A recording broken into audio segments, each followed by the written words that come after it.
Hello guys, so in today's video, I'm going to show you how to add Microsoft Teams as an add-in on Outlook. The first thing we need to clarify, if you're using the new version of Outlook, it's already built in, so you don't need to fix or add anything in the add-in section.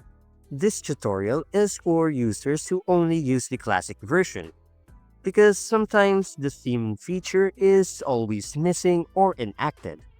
So, go ahead and open the classic version of Outlook and sign into your account. Now, click on the new items, then go to Meeting. If we don't see Microsoft Teams here as a feature or option, that means it's currently disabled in the add-in option. So let's close this, then go to File, go to Options, then click on Add-ins right here. If we check the inactive application add-ins, you can see Microsoft Teams add-in is inactive or currently disabled, and it's under the inactive section.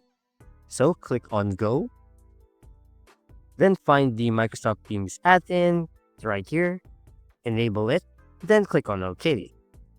Go back to New Items, click on Meeting, and just like that, Microsoft Teams is now available, which means the add-in is successfully enabled and ready to use. And that's it. If you found this video helpful, don't forget to hit the like button, subscribe to my channel, and click the bell icon for more tutorials and tips. Thanks for watching, and I'll see you in the next one.